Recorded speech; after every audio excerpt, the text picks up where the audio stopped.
what are the 3 takeaways you will give for any new joining?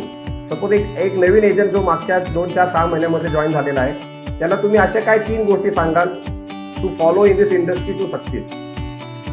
खूप छान प्रश्न विचारला सर. पहिली गोष्ट मी कॉंग्रॅच्युलेट करेन जे या प्रोफेशनमध्ये नवीन आले त्यांना, की दिस इज व्हेरी नोबल प्रोफेशन आणि याच्यात तुम्हाला पैसे तर मिळतातच, पण मनापासून लोकांची सेवा केल्याचं समाधान मिळतं. So congratulation for taking a great decision. Second sir, मला शेअर करायला आवडेल की 2014ला जेव्हा मी MDRT convention first time attend केलं टोरंटोमध्ये, credit goes to Kamleshbhai Shah and Nikhil Anand पारा. त्यांनी मला खूप मोटिवेट केलं आणि मी त्यामुळे अटेंड केलं. त्यावेळेला टोनी गॉर्डन म्हणून आपले जे इन्शुरन्स इंडस्ट्रीमध्ये जायंट नेम आहे, 2014 साली मला आठवतं त्यांनी 36 top of the table in row qualify केलेले होते.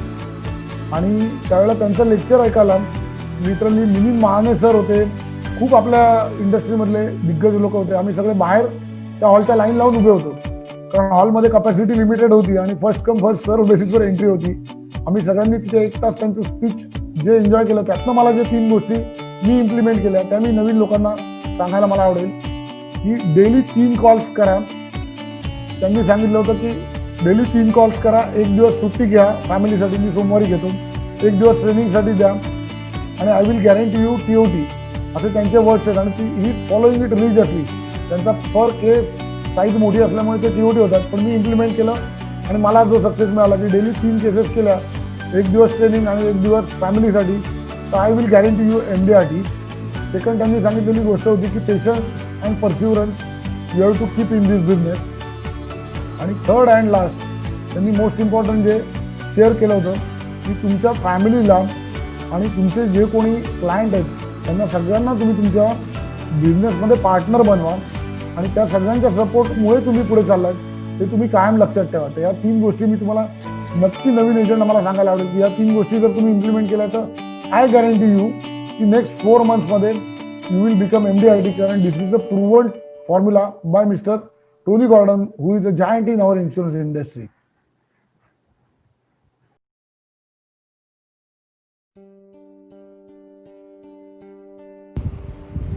Every life has a story to tell, to inspire, to motivate, to shout out to the world and say, I was not just destined, but I am the result of my values, my inspirations, my sacrifices, my habits, my hard work. Every life has a story to tell. Welcome to Life in Conversation, a platform where we bring in such stories to you. Common people, uncommon stories.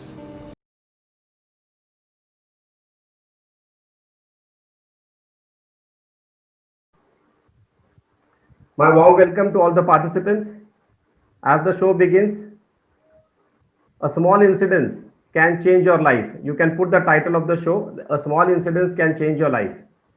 In 1992, a person during his college days listens to a career guidance interview by a development officer and then decides to take up an agency at the age of 18. And now he is 15 times MDRT and a Galaxy Club member for LIC. A self-made individual, an avid reader, a social worker, and a family man by heart. A person with clear future goals. As I interacted with him last 10-15 days about his activities and about the interview, a person with a very clear future and the action plan, not only the future goals but also the action plans to achieve them. A leader who believes in a cohesive growth, who has a dream, a very unusual dream, I will say, of making 11 agents of his DOS team MDRT for the current year. Let us welcome with a great round of applause Mr. Abhay Kulkarni from Thane Division, Dombivli branch. I invite his mentor, Pradhan sir, please unmute yourself.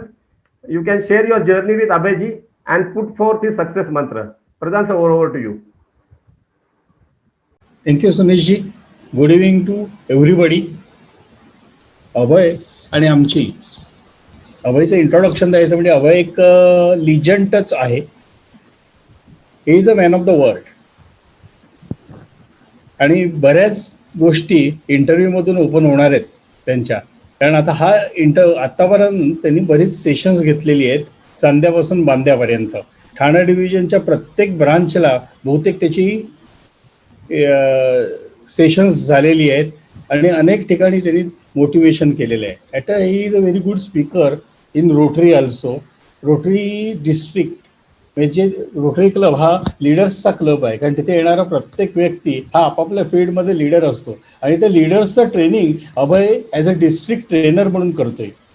So he is a man of the world. आणि आज interview जे घेत आहेत ते mister Sunil Shrivastava he is also very good person. आणि त्यांचे जे काही इंटरव्ह्यू बघितलेले आहेत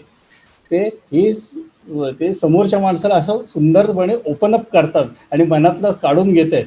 आय थिंक पुण्याचेच आहेत आणि त्यामुळे सुधीर गाडगीळसारखे ग्रेट मुलाखतकार जे इंटरव्ह्यू घेतात त्यांच्याच पावलावर पाऊल टाकून ते अतिशय सुंदर इंटरव्ह्यू घेत आहेत. आणि मला ती उत्सुकता आहे की अभयला कसं ते बोलत आहेत. अभयच्या संदर्भात बोलायचं झालं तर एकच मिनटं मी बोलतो, कारण जास्त मी इंटरव्ह्यूमध्ये वेळ घेत नाही आहे, की ही is a man of the world, man of the commitment. आणि ज्या ज्या गोष्टी अभय बोलतो त्या तशाच्या तशा तो फॉलो करतो. He is that way social friend of many people. आणि त्याच्याकडे जे जे अप्रोच होतात कोणत्याही प्रॉब्लेमला, तर ही is a solution for that. He is having solution. आत्तापर्यंत 3-3.5 पॉलिसी होल्डरना सर्व्हिस देतोय आणि every policy holder is very good friend of him. So मलाही उत्सुकता आहे सुनीलजी त्याचा जीवनपट या इंटरव्ह्यूमधून कसा काय ओपन करताय. Sunilji thank you giving you opportunity and all the best Abhay. Thank you, sir. Thank you, sir. Pradhanji, thank you. A warm welcome, Abhayji, on behalf of all the participants and live in conversation. Currently, we have 250 people watching you live on YouTube and Zoom. I know today's talks will be a lot of inspiration for a lot of us and a lot of takeaway for business, purely for business. Participants, I guarantee you, next 1 hour, keep a notepad with you. There will be many takeaways, small takeaways, which you can actually implement in your business. As we open up the question session, directly to the question session, my first, pardon, sir? Fantastic. Thank you. My first question, you took agency at the age of 18 and your journey in LIC is very inspiring. So in a very short, can you tell us your LIC journey? Definitely पहिल्यांदा dream इन्व्हेस्टला Sunish सरांना, अश्विनी मॅडमना आणि सगळ्या टीमला मनापासून धन्यवाद. त्यांनी मला माझे विचार शेअर करायची संधी दिली. तुम्ही जो सर क्वेश्चन विचारला आहे तो खूप उत्तर त्याचं गमतीशीर आहे. 18 वर्षाचा असताना मी डिप्लोमा करत होतो 10वी नंतर. त्यावेळेला कॉलेजमध्ये चारुदत्त प्रधान सरांनी सुंदर लेक्चर दिलं होतं आणि सगळे डेव्हलपमेंट ऑफिसर आय बिलीव्ह खूप छान बोलतात. त्याच्यामुळे मी खूप भारावून गेलो आणि मी ठरवलं की आपण एजन्सी घ्यायला पाहिजे LICची. पण तरी जवळजवळ मला 1 महिना लागला. म्हणजे तो डिसिजन मी लेक्चर ऐकल्यानंतर 1 महिना का लागला की आपण ठरवलेलं असतं. मी म्हटलं घेऊया. आणि एक दिवस असं झालं की मी माझ्या बहिणीला सांगितलं होतं की मी एजन्सी घेणार आहे आणि ती माझ्या मागे लागली की मी टाटामध्ये सर्व्हिस करते, माझा टॅक्स कापला जातोय आणि I want to save tax. मला एक पॉलिसी काढायची आहे, तर मला तुझ्याच एजन्सीमध्ये द्यायची आहे. आणि ती बोरिवलीची माझी मामे बहीण संध्या बिवलकर, ती 2 वेळा फोन केला तिने. मग मी सरांच्या बरोबर बसून एजन्सीची फॉर्मॅलिटी कंप्लीट केली, एजन्सी घेतली आणि ती ऑल द वे ट्रॅव्हल करून डोंबिवलीला आली. 1 दिवस बसली, सगळं पेपर वर्क करून पॉलिसी काढून दिली. तर ती माझ्यासाठी खूप चांगली सुरुवात होती की घरी येऊन पॉलिसी स्टार्ट झाली. 1992 मध्ये 1 लाखाची पॉलिसी घरी येऊन तिने काढून दिली आणि she is very lucky for me आतापर्यंतच्या प्रवासामध्ये. आणि 94ला मी 2 वर्षाचा पोस्ट डिप्लोमा केला कॉम्प्युटर ॲप्लिकेशन्सचा. आणि 94 ते 97 मी टेक्नो इलेक्ट्रॉनिक सर्व्हिसेस म्हणून गोरेगावला आहे. श्रीपाद शिंत्रे सर प्रोप्रायटर होते, त्यांच्याकडे सेल्स अँड सर्व्हिस इंजिनियर म्हणून काम केलं. त्या 3 वर्षामध्ये मी एकदम फ्रेश होतो. पण सरांचा, मी शिंत्रे सरांचा याच्यासाठी आभारी आहे की शिंत्रे सरांनी मला 2-3 गोष्टी आहेत ना एवढ्या सुंदर शिकवल्या की त्यावेळेला मला त्या एवढ्या हे वाटत नव्हत्या, पण नंतर मला कळलं जेव्हा मी या बिझनेसमध्ये आलो तेव्हा की त्या किती उपयुक्त आहेत. 3 गोष्टी त्यांनी मला महत्त्वाच्या सांगितल्या होत्या. एक म्हणजे तू कोणालाही दिलेली वेळ पाळ. दुसरं, काही झालं तरी तू कोणाला दिलेला शब्द पाळ. आणि तिसरं, जर तू कोणाला एखादी कमिटमेंट दिली असशील आणि तू ती फुलफिल करू शकत नसशील तर तू त्याला ॲडव्हान्समध्ये ते इन्फॉर्म कर. तर त्यावेळेला मी साधारण 22-23 वर्षाचा होतो त्यांच्याकडे ज्यावेळेला जॉब चालू केला. हार्डली 94 म्हणजे 20च. तर त्यावेळेला मला वाटायचं की सर असं काय दरवेळेला सांगतात, एखाद वेळेला समजा चूक झाली तर काय होऊ शकतं. पण नंतर मला त्याचं महत्त्व लक्षात आलं. त्यामुळे मी शिंत्रे सर, माझे पहिले गुरु, यांचा प्रथम खूप आभारी आहे. आणि 97ला एकदा मी बसलो होतो विचार करत, तेव्हा माझ्या लक्षात आलं की 6,000 रुपये आपली सॅलरी आहे आणि आई बाबा हे 2 जण 5 वर्ष ट्रिमेंडस मेहनत करून सॅटर्डे संडे काम करून LIC एजन्सीचा बिझनेस करत होते. म्हणजे आपल्या शुद्ध मराठीत सांगायचं तर पहिली 5 वर्ष मी फक्त सयाजीराव होतो. मी फक्त फॉर्मवर साईन करत होतो आणि ते सांगायचे की मी याची पॉलिसी काढली आणि मी काही इंटरेस्ट घेत नव्हतो. म्हणजे तुम्हाला कदाचित सांगितलं तर हसायला येईल की चारुदत्त प्रधान सर डेव्हलपमेंट ऑफिसर होते. ते घरी आले की मी हाय सर कसे आहात म्हणायचो, पाणी द्यायचो किंवा चहा द्यायचो आणि आत पळून जायचो. कारण मला काय काम करण्यात इंटरेस्ट नव्हता LIC एजन्सीचं. आणि 97 मध्ये मी डिसाईड केलं की नाही, आता आपण जरा सिरियसली काहीतरी लाईफबद्दल विचार करूया आणि आपण ठरवूया की आता काय करायला पाहिजे. म्हणून मी प्रधान सरांना स्वतःहून जाऊन त्यांच्या ऑफिसवर भेटलो आणि आम्ही डिस्कस केलं आणि मी सांगितलं की सर मला असं वाटतंय की आता मी फुल टाइम या बिझनेसमध्ये यायला पाहिजे. तर सरांनी मला सांगितलं की वेट, एकदम लगेच असा घाईने डिसिजन घेऊ नकोस. माझं म्हणणं असं आहे की तू घरी जा, एक ड्रीम बुक बनव आणि तुझी ड्रीम्स काय ती लिहून काढ. आणि देन आय रिअलाइज की मला लाईफकडनं काय पाहिजे. मग मी त्याच्यामध्ये 4-5 ड्रीम्स माझी लिहिली की मला एक साधारण 1500 स्क्वेअर फीटचं घर घ्यायचं आहे. दुसरं माझं ड्रीम लिहिलं की मला त्यावेळेला मिनिमम होंडा सिटी कार पाहिजे होती, तर होंडा सिटी कार पाहिजे. तिसरं ड्रीम लिहिलं की मला मिनिमम 1 लाख रुपये मंथली इन्कम पाहिजे. चौथं ड्रीम लिहिलं की मला फॉरेन टूर्स करायची हाऊस आहे, तर फॉरेन टूर्स करता आले पाहिजे. आणि 5वं ड्रीम लिहिलं की मला LIC एजन्सी सोडून बाकी बरेच छंद आहेत, तर त्या सगळ्या छंदांसाठी वेळ पण देता आला पाहिजे आणि मी पाहिजे तेवढे तास काम करेन. तर हे सगळं लिहून काढलं आणि मी दुसऱ्या दिवशी ते ड्रीम डायरी सरांना दाखवली. ती डायरी बघितल्यानंतर सरांनी मला सांगितलं, टाटा बाय बाय कर तू जॉबला आणि तू या प्रोफेशनमध्ये ये. तू कुठेही जरी जॉब केलास तरी तुला एक इंजिनियर म्हणून किती ग्रोथ होणार, तर तू जॉईन कर. आणि देन आय हॅव डिसाइडेड की शिंत्रे सरांना मी सांगितलं की मी असं असं फुल टाइम LIC एजन्सी करतोय. आणि आजही सरांचे आणि माझे रिलेशन खूप छान आहेत आणि I always give my success credit to him. पण त्यांनी खूप छान गोष्टी मला 3 वर्षात शिकवल्या.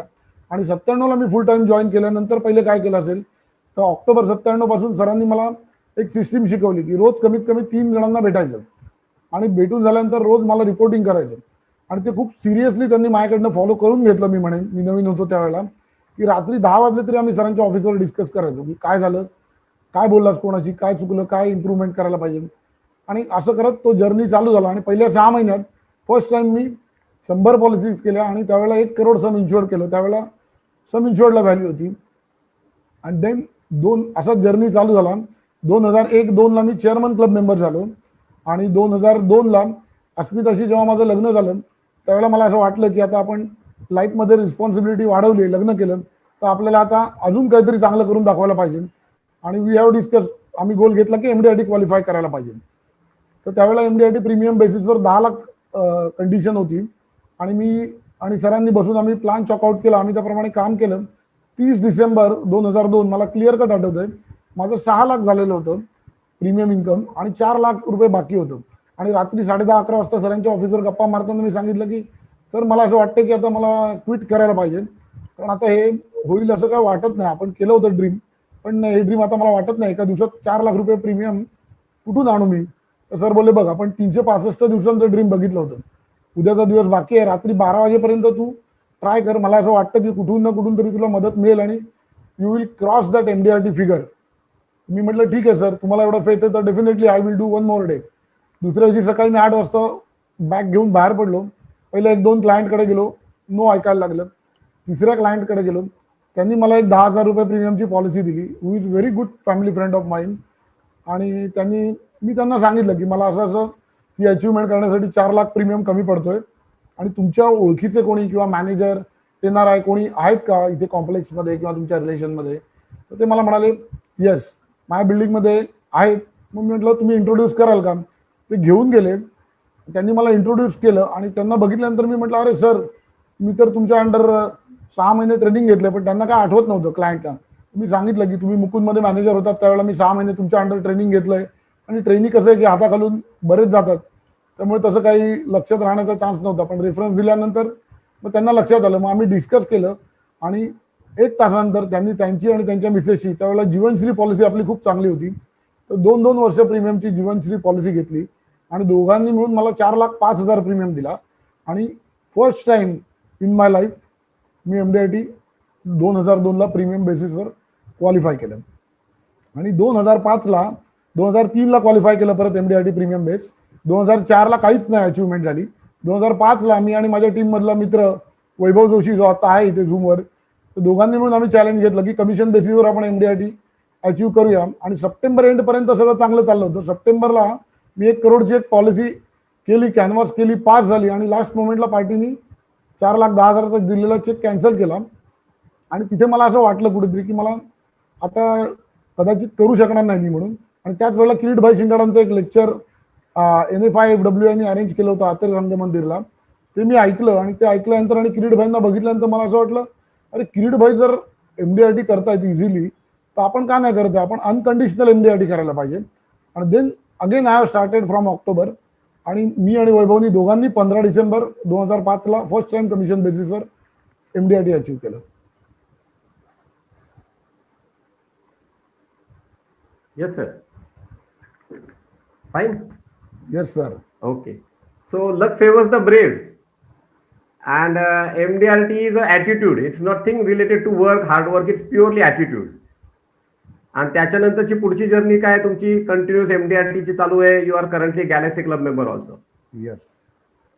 प्रधान सरांनी मला तुमचं एक स्किल सांगितलंय आणि खरं मी पण जेव्हा ते ऐकलं आय वॉज ऑल्सो शॉक की फ्रस्ट्रेशन असो ऑर सक्सेस, पॉझिटिव्ह सब्जेक्ट असो ऑर नेगेटिव्ह सब्जेक्ट, तुम्ही त्या सगळ्या प्रोसेसमध्ये फार वेळ राहत नाही मायामध्ये. And you are back to normal and back to your activities. हे सगळं कसं करता आणि ह्याच्यातनं तुमच्या ओव्हरऑल बिझनेसला आणि बाकीच्या गोष्टीला काय सपोर्ट झालाय? खूप छान प्रश्न विचारलात सर. सुरुवातीला मी सांगतो प्रामाणिकपणे की मी ज्यावेळेला एजन्सी जॉईन केली त्यावेळेला प्रधान सरांच्याच भाषेत सांगायचं तर अँग्री यंग मॅन होतो. आणि खूप लवकर राग यायचा कोणी जर रिजेक्ट केलं पॉलिसीसाठी किंवा एखादी गोष्ट आपल्या मनाप्रमाणे नाही घडली वेळेत तर. पण नंतर माझ्या हळूहळू लक्षात आलं की त्याचा माझ्या फॅमिलीवर किंवा माझ्या वागणुकीवर इतर गोष्टींवर परिणाम होतोय आणि त्या रागामुळे माझंच नुकसान होतंय. आणि याचं सगळं क्रेडिट मी पुस्तकं वाचायच्या सवयीला देईन की मी खूप पुस्तकं वाचली. त्याच्यात आनंद नाडकर्णींचं पुस्तक वाचलं. त्याच्यात मला कळलं की rational emotive behavioural therapy REBT म्हणून एक प्रकार आहे की ज्याच्यामध्ये आपण 5 त्याच्यामध्ये आहेत की A is equal to activating event, B is equal to belief system, C is equal to consequences, D is equal to debate or discriminate आणि E is equal to eliminate. तर आपण एखाद्या घटनेकडे बऱ्याच वेळेला पूर्वग्रह दूषित दृष्टिकोनातनं बघतो की ही घटना ही अशीच झाली, माझ्याच बाबतीत का अशी झाली किंवा हे असंच होणार होतं आणि आपण लेबलिंग करतो माणसांना. तर ते माझ्या लक्षात आलं की माझी चूक होत होती. तर त्यांनी त्याच्यामध्ये असं दिलंय की एखादी घटना कशी घडली तरी त्या घटनेवर अवलंबून नसतं, तुम्ही त्या घटनेला प्रतिसाद कसा देता किंवा त्या घटनेकडे कुठल्या अँगलनी बघता यावर ती घटना तुमच्या आयुष्यामध्ये चांगला किंवा वाईट परिणाम करू शकते. आणि मग मला लक्षात आलं की LIC एजन्सीमध्ये rejection it is a part and parcel of this job. आणि नो जर म्हटलं कोणी तर आता मला वाईट वाटत नाही, कारण मी म्हणतो नो मीन्स नेक्स्ट ऑपॉर्च्युनिटी. आज सर सुनीश सर जर मी तुमच्या घरी आलो किंवा तुम्ही माझ्या घरी आलात आणि तुम्ही मला चहा ऑफर केलात आणि मी समजा जर चहा घेऊन आलो असेल ऑलरेडी, तर मी सिम्पली काय सांगतो सरांना की नाही सर माझा आता चहा झालाय सो आय डोंट वॉन्ट. तर आपल्याला त्यावेळेला वाईट वाटतं का? नाही, नॉर्मली वाईट वाटत. का नाही वाटत? कारण आपण लक्षात घेतो. त्यांनी एकदा मला नो सांगितलं याचा अर्थ असा नाही, थोड्या वेळानंतर किंवा काही कालावधीनंतर त्याला जेव्हा गरज वाटेल त्यावेळेला डेफिनेटली तो कॉल करतो आणि तो बिझनेस देतो. त्यामुळे मला आनंद नाडकर्णींना याचं क्रेडिट द्यावं असं वाटतं की त्यांची पुस्तकं सायकॉलॉजी आणि दुसरी गोष्ट की चारुदत्त प्रधान सर यांची सायकॉलॉजीचा अभ्यास त्यांचा खूप चांगला आहे, लॉचा पण अभ्यास आहे. त्याच्यामुळे त्याचाही मला बेनिफिट झाला, कारण आम्ही वेळोवेळी डिस्कशन करत असतो की काय इम्प्रूव्हमेंट व्हायला पाहिजे. तर त्याच्यामुळे हे झालं. आणि दुसरं संतोष नायर सरांची बरीच मी सीडीज ऐकल्या आहेत, ट्रेनिंग घेतलेत. त्याच्यात मला चांगलं आठवतं संतोष नायर सरांनी सांगितलेलं एक वाक्य की तुमच्या लाईफमध्ये कितीही चांगली मोठी घटना घडू दे किंवा किती वाईट प्रसंग घडू दे, 24 तास मॅक्झिमम तुम्ही त्या घटनेवर विचार करायला पाहिजे. 24 तासानंतर तुमची पाठी कोरी व्हायला पाहिजे, तर तुम्ही लाईफमध्ये चांगल्या पद्धतीने तुमचं लाईफ जगू शकता. कारण घटना काय घडतात ते तुमच्या हातात नसतं. आणि त्याबद्दल त्याच्यानंतर मला कळलं की वर्तमानात जगणं हे खूप आपल्याला आवश्यक आहे. आपण आयदर भूतकाळात जगतो किंवा भविष्य काळात. पण त्याच्यानंतर मी हळूहळू प्रॅक्टिस केली आणि ते स्किल डेव्हलप केलं. व्हॉट आय थिंक, म्हणजे माझं जे काय तुमच्याबरोबर आधी पण बोलणं झालंय, तुमचं आत्ताचे आन्सर्स ऐकून सुद्धा, की this things have very good impact on your business activity also. आणि हळूहळू जसं आपण तुमच्या बिझनेस गोष्टीचा उलगडा करू, ह्या गोष्टींची बरीचशी कनेक्टिव्हिटी तिथं मिळेल आपल्याला, की या सगळ्यांचा एक चांगला उपयोग तिथं झालेला आहे. तुमच्याशी मागे चर्चा करताना या सेशनमध्ये किंवा गुवाहाटीला पण आपण जेव्हा एकत्र होतो सेशनला, तेव्हा चर्चा करताना बऱ्याचशा गोष्टी तुम्ही you are encyclopedia of books असते. तुमच्या तोंडावर बुक ऑथरची नावं असतात, त्याच्यातले कंटेंट असतात. तर टेल मी सम जर्नी की हे सगळ्या गोष्टी तुम्ही again books and motivational videos वगैरे ह्या तुम्ही तुमच्या बिझनेस फॉर्मॅटमध्ये कशा यूज करता? वाचनाची आवड मला पहिल्यापासून होती आणि त्याच्यामुळे मला बेनिफिट असा झाला की सर मला असं नेहमी वाटतं की आपण जर एखाद्या माणसाचं पुस्तक वाचलं तर तो 60, 65, 70 वर्ष जे काय आयुष्य जगतो ते तो शक्यतो त्याचं पूर्ण सार काढतो आणि त्या पुस्तकात लिहून काढतो.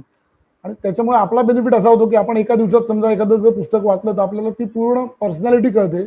त्यांनी काय आयुष्यात चुका केल्यात त्या कळतात किंवा त्यांनी काही जर सिच्युएशन अशी आली असेल टफ सिच्युएशन तर त्यावेळेला काय डिसिजन घेतले, कसा वागला ते आपल्याला कळतं आणि त्याचा आपल्याला आपल्या बिझनेसमध्ये किंवा आपल्या पर्सनल लाईफमध्ये खूप फायदा होतो. फॉर एक्झाम्पल म्हणून मी शेअर करेन की एक मना सज्जना म्हणून पुस्तक आहे. त्या पुस्तकामध्ये बाम सरांच्या त्यांनी बऱ्याच काही काही गोष्टी सांगितलेल्या आहेत. म्हणजे गोष्टी रूपांनीच पुस्तक आहे, 2-2 पानांचं एक एक गोष्ट आहे आणि त्याच्यामध्ये त्यांनी फोकस बद्दल एक खूप छान गोष्ट सांगितली की जी मला खूप आवडली आणि मी नेहमी इम्प्लिमेंट करतो की तुम्ही एका वेळा एकच गोष्ट करा आणि त्याच्यावर पूर्ण तुमचा फोकस असू द्या. बिलियर्ड्समध्ये गीत सेठी हे नाव सगळ्यांना माहिती आहे की नॅशनल इंटरनॅशनल लेवलला खूप छान बिलियर्ड्स प्लेअर आहेत ते. आणि बाम सरांनीच शेअर केलेली गोष्ट आहे की त्यांनी एका ठिकाणी सामना चालू होता त्यांचा बिलियर्ड्सचा, गीत सेठीचा आणि पंकज अडवाणीचा. आणि त्यावेळेला त्यांना वाटत होतं गीत सेठीला सामन्याच्या आधी की पंकज अडवाणी खूप छान फॉर्ममध्ये आणि तो मला हरवू शकेल. तर बाम सरांनी त्याला सांगितलं की तू फक्त फोकस कर बिलियर्ड्सचं टेबल आणि तू बाकी तू कुठेही इकडे तिकडे बघायचं नाही, पंकजकडे बघायचं नाही, माझ्याकडे नाही, हॉलमध्ये कोणाकडेही बघायचं नाही. तर त्यांनी विचारलं की का सर? त्यांनी सांगितलं तुझं जेव्हा तुझी मॅच चालू असेल तेव्हा जर तू दुसऱ्या कोणाकडे बघितलंस तर काय होतं की आपल्याला उगाचच वाटतं की हा माणसाचा चेहरा कसा दिसतोय, ओळखीचा नसला तरी त्याच्यासारखं कोणी दिसतंय का असे विचार मनात येतात किंवा त्याच्याबद्दल जुन्या आठवणी जागृत होतात आणि मग तुझं खेळामधलं लक्ष थोडंसं गडबड होऊ शकते किंवा फोकस जातो. तर त्या दिवशी बाम सर हे होते तिथे फ्रंट रो त्यांना रिझर्व ठेवलेली होती की ते स्पेशल इन्व्हायटी होते म्हणून, पण त्यांना बेंगलोरमध्ये ट्रॅफिक असल्यामुळे उशीर झाला आणि ते उशिरा जाऊन पोहोचले. पण पंकज अडवाणी त्यांचा स्टुडंट नव्हता. पंकज अडवाणींनी त्यांना हॅलो सर करून रिकॉग्निशन दिलं. पण गीत सेठीने काय बघितलं नाही. तर बरोबर जो बाम सरांचा मित्र होता तो म्हणाला अरे काय सर यांनी तर तुम्हाला साधं हाय पण नाही केलं. तर ते म्हणाले गप्प बस, मीच त्याला सांगितलं की तू माझ्याकडे बघितलंस तर बिलियर्ड्सचा क्यू तुझ्या डोक्यात आणेन म्हणून. आणि त्या दिवशी गीत सेठीने जो गेम केला तो फक्त तो बिलियर्ड टेबल, ते बॉल्स आणि स्टिक याच्यावर त्याचा पूर्ण फोकस होता. आणि 1000ची मॅच होती ती फक्त पंकज अडवाणी 250वर होता आणि गीत सेठीने 1000 क्रॉस केले. आणि क्रॉस केल्या केल्या त्यांनी पहिलं काय केलं असेल तर धावत जाऊन त्यांनी बाम सरांना पाय पकडले आणि मिठी मारली आणि मग सगळ्या फोटोग्राफर्सनी फ्लॅश फटाफट ऑन केले आणि मग तो बोलला की sir you are like just miracle आणि तुमचा ऑरा जो आहे किंवा तुम्ही उपस्थिती जी आहे त्याच्यामुळेच मी ही मॅच जिंकलो. तर दिस इज पॉवर ऑफ फोकस. अशा अनेक गोष्टी आहेत की ज्या बऱ्याच वेगवेगळ्या पुस्तकांमधून शिकायला मिळाल्या, पण ही खूप महत्वाची आहे की जी मी डे टू डे बेसिसवर इम्प्लिमेंट करतो. बाम सरांचं तुमच्या लाईफवर खूप मोठा प्रभाव आहे and will discuss that further and he is almost like a motivational figure for you. Let us move bit towards business activities. Prospecting ही मेजर ऍक्टिव्हिटी आहे कुठल्याही एजंटसाठी, because are major business almost 60% of our time should go in to prospecting. अशा केसमध्ये तुम्ही आपलं जेव्हा discussion झालं तेव्हा तुम्ही सांगितले की references, you are purely working on references. की अँड तुमच्याकडे एक कॉन्सेप्ट आहे की तुम्ही एखाद्या फॅमिलीमध्ये एक रेफरन्स मिळाला आणि त्याच्यानंतर त्याचं काही कन्व्हर्जन झालं तर तुमची स्ट्रॅटेजी अशी असते की पुढच्या 2 वर्षामध्ये त्याचे नियर अँड डिअर वन्स, मग त्याची भाऊ बहीण असो, त्याचा फ्रेंड सर्कल असो, त्याचे कोण इमिजिएट कनेक्टेड पीपल असो, ते सुद्धा तुमचे पॉलिसी होल्डर्स किंवा तुमच्या कॉन्टॅक्टमध्ये यायला पाहिजेत.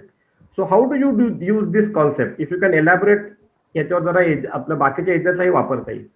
Yes sure sir.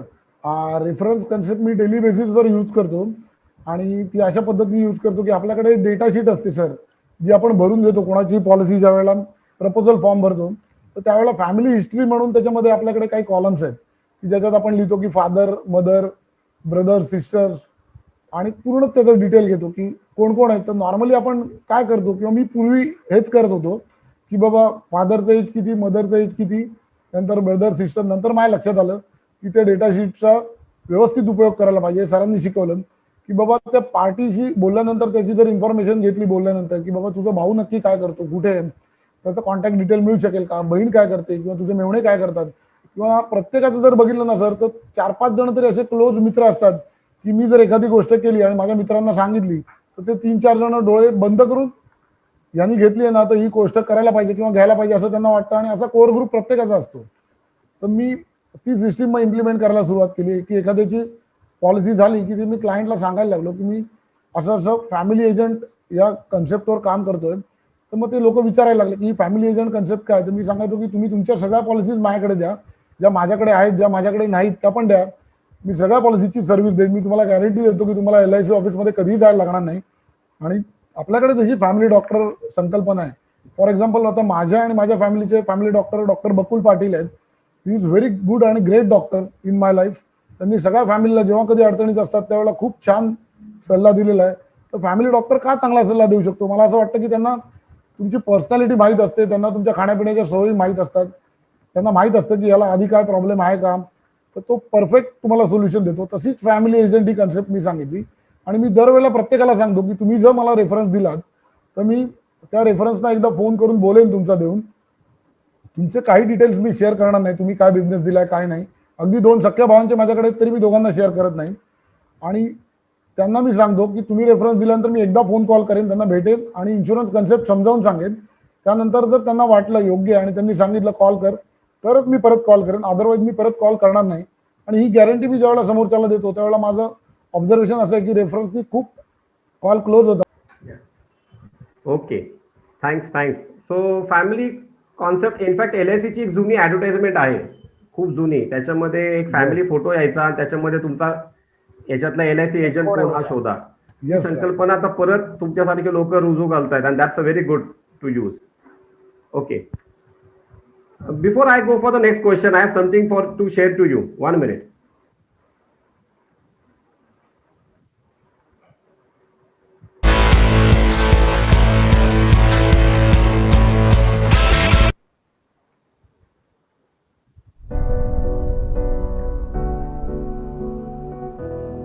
आलेल्या रोपट्याचं वृक्षात रूपांतर होताना बघणं यासारखा अपार आनंद नाही, आणि तो मला अभयने भरभरून दिला. नोकरी सोडून व्यवसाय सुरू करण्याचा त्याचा निर्णय ऐकून मला सर्वात जास्त आनंद झाला. कारण त्याच्या अंगी असलेले गुण, जिद्द, अपार महत्वाकांक्षा आणि अभ्यासू वृत्ती आणि जे करायचे ते सर्वोत्तम असावे ही वृत्ती, ते सर्व या व्यवसायासाठी पूरक असेच होते.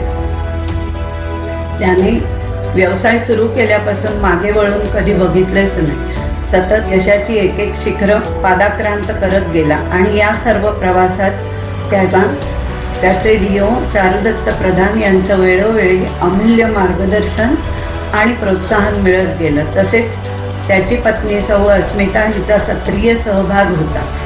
त्याच्या अजून सर्व महत्वाकांक्षा अशाच उत्तरोत्तर पूर्ण होत ही सदिच्छा, हे मनोगत व्यक्त करण्याची आपण संधी दिलीत याबद्दल कृतज्ञ.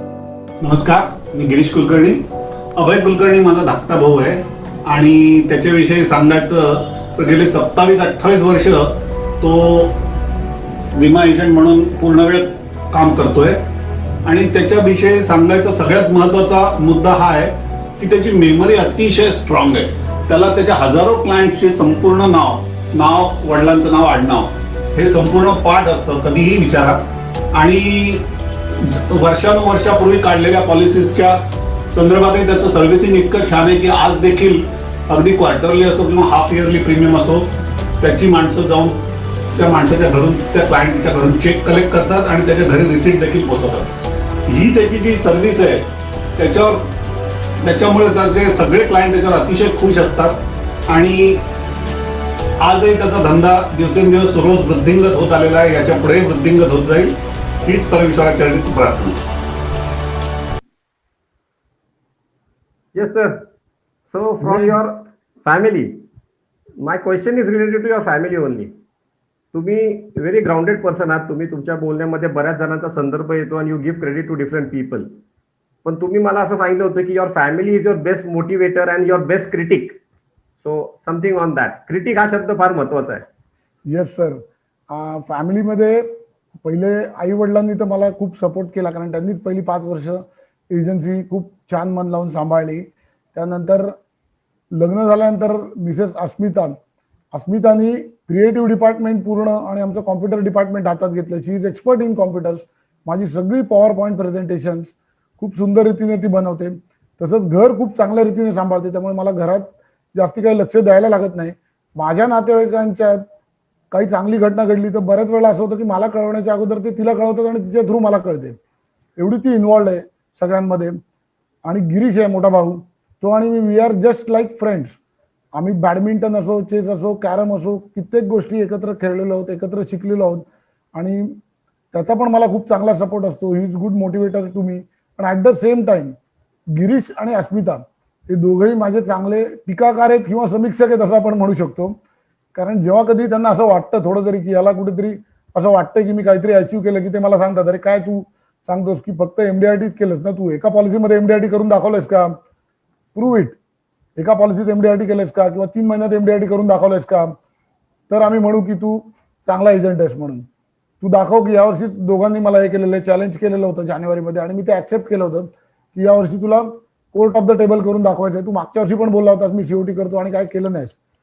तर आम्हाला असं वाटतं की तू जर खरोखर असशील जे बोलतो ते करतो तर यावर्षी कोर्ट ऑफ द टेबल करून दाखव. आणि आमच्यात बऱ्याच वेळा माझ्यात आणि गिरीशच्यात अशा पैजा पण लागतात आणि त्याच्यामध्ये आम्ही वेगवेगळं ठरवतो काहीतरी की मी जर अचीव्ह केलं तर तो मला अशी गोष्ट देईल जी मी मागेन. म्हणजे फॉर एक्झाम्पल त्याला जर व्यायाम करायचा कंटाळा तर मी सांगतो मी जर हे अचीव्ह केलं तर मी 1 महिनाभर तुला रोज व्यायाम करायला लावेल. किंवा मला जी गोष्ट आवडत नाही ती तो मला पनिशमेंट म्हणून सांगतो की तू जर नाही अचीव्ह केलंस तर तुला हे करायला लागेल. त्यामुळे खूप मजेशीर हे असतं. आणि 2012 मध्ये असंच अस्मिताने पण मला चॅलेंज दिलं होतं की तू म्हणतोस की नाही मी 2012 मध्ये की चांगली ट्रेनिंग घेतो आणि मला त्याचा फायदा होतो, तर तू दाखव खरंच प्रूव्ह करून. आणि 2012 मध्ये मी 3 महिन्यामध्ये एमडीआरटी केलं होतं. आणि ते एमडीआरटी एवढ्याचसाठी झालं होतं की तिने मला सांगितलं होतं की आपल्याला एप्रिलमध्ये सगळ्यांना मलेशियाला जायचंय. मी, आई, बाबा, ऋग्वेद आणि अस्मिता असे 5 जण 10 दिवस मलेशिया फिरून आलो. 2014ला मी तिला सांगितलं की मला टोरंटोला जायचंय आणि एमडीआरटी मीट अटेंड करायचे. तर तिने परत मला चॅलेंज केलं की तू 2013ला एमडीआरटीच काय करतो, काहीतरी करून दाखव. म्हणून 2012 आणि 13 हे 2 वर्ष लागोपाठ मी डबल एमडीआरटी केलं आणि 2014ला मीट अटेंड करून आलो. आणि आता यावर्षी परत दोघांनी मला चॅलेंज केल्यामुळे नक्की मला खात्री आहे की कोर्ट ऑफ द टेबल होईल. आणि फॅमिलीमध्ये मला ती खूप मजा वाटते की आता मला मगाशी सांगितल्याप्रमाणे मुलगा पण आता मला रोज विचारतो काय, तर त्याचं ड्रीम आहे की बाबांनी मर्सिडीज कार घ्यावी. त्यासाठी तो मला दररोज मोटिवेट करतो आणि दररोज मला विचारतो की बाबा तू मर्सिडीज कार कधी घेणार आहेस. तर या अशा प्रकारचं मोटिवेशन फॅमिलीमधनं मिळत असतं आणि खूप धमाल करतो आम्ही. Sure, great. So that your family inputs and support is something very unique, which is needed for any salesperson. I have almost 8-10 more questions to go in business category. पण त्याच्या आधी एक प्रश्न रिगार्डिंग युअर फेथ, बिकॉज प्रधान सरांनी पण तो एक माझ्याबरोबर विषय मांडला होता जेव्हा मी त्यांच्याशी इंडिव्हिज्युअल चर्चा केली की तुमच्या डेव्हलपमेंट ऑफिसर मधला फेथ अँड स्पेसिफिकली तुमच्या इन्स्टिट्यूटवरचा faith, it is very remarkable. Your faith in your development officer and your LIC as such is very remarkable, and you are very committed and passionate about it. You are very attached to this. So can you tell me something brief या new generation साठी या attachment बद्दल थोडं briefing? Yes sir, नक्कीच मला सांगायला आवडेल की LIC कडे मी असं बघतो की LIC ही आपली आई आहे. कारण आतापर्यंत 92 पासून जो जर्नी LIC मध्ये स्टार्ट झाला तेव्हापासून आतापर्यंत जे काही मी कमवलेलं आहे ते सगळं LIC मुळे मला मिळालेलं आहे. आणि दुसरी गोष्ट नेहमी मला असं वाटतं की आज तुम्ही बघाल आपल्या मार्केटमध्ये, इंडियामध्येच असं नाही सगळीकडे सिनारी असा आहे वर्ल्डमध्ये की ज्यावेळेला मी एखादी इन्व्हेस्टमेंट करतो त्यावेळेला ती इन्व्हेस्टमेंट जेव्हा संपते किंवा मॅच्युअर होते तर पैसे मिळायची वेळ येते त्यावेळेला खूप लोकांना खूप ठिकाणी फेऱ्या मारायला लागतात, फॉलोअप घ्यायला लागतो. आणि LIC is the only institute in the world मी असं म्हणेन की जी मनी बॅक असू दे, म्हणजे लोकांना मिळणारे पैसे असू देत मनी बॅकचे, किंवा मॅच्युरिटी असू दे, किंवा अनफॉर्च्युनेट डेथ क्लेम्स असू देत, किंवा लोन्स असू देत, सगळी पेमेंट एकदम टाइम टू टाइम मिळतात लोकांना. आणि या कोविडच्या सिच्युएशनमध्ये पण आमचा सगळा स्टाफ जो आहे आपला LICचा तो एवढा चांगल्या पद्धतीने काम करतोय आणि सगळ्यांना सर्व्हिस देतोय. आणि या सिच्युएशनमध्ये मला नाही वाटत एवढ्या मल्टीनॅशनल कंपनीज आहेत तर त्या मल्टीनॅशनल कंपनीजनी किती काय केलं असं कुठे बघितलेलं नाही. पण LICनी कोविडला फाईट करण्यासाठी 100 करोड रुपये डोनेट केलेले आहेत. आणि दुसरी महत्वाची गोष्ट तुम्ही जर म्हणाल तर LIC मुळे जे काही तुम्हाला नेम आहे, फेम आहे, किंवा माझी जी काही ड्रीम्स होती फॉरेन टू ती सगळी LICनी फुलफिल केलेली आहेत. तर अशी जी इन्स्टिट्यूट आहे ती खूप रेअर आहे आणि मी नशीबवान आहे की मी LICशी अटॅच आहे. आणि डेव्हलपमेंट ऑफिसर बद्दल जर सांगाल तर सर पहिले आमचं नातं जे होतं ते डेव्हलपमेंट ऑफिसर आणि एजंट असं होतं, नंतर ते नातं गुरु शिष्याचं झालं. काही कालांतराने ते नातं development officer is a mentor guide असं झालं आणि आता डेव्हलपमेंट ऑफिसर आणि मी we are just good friends आणि मोठ्या भावासारखं रिलेशन आहे. कित्येक गोष्टी आम्ही एकमेकांची दोघंही शेअर करतो आणि कित्येक वेळेला आम्ही त्यांच्या ऑफिसवर बसून जगातल्या सगळ्या विषयांवर गप्पा मारलेल्या आहेत, इन्शुरन्स सोडून.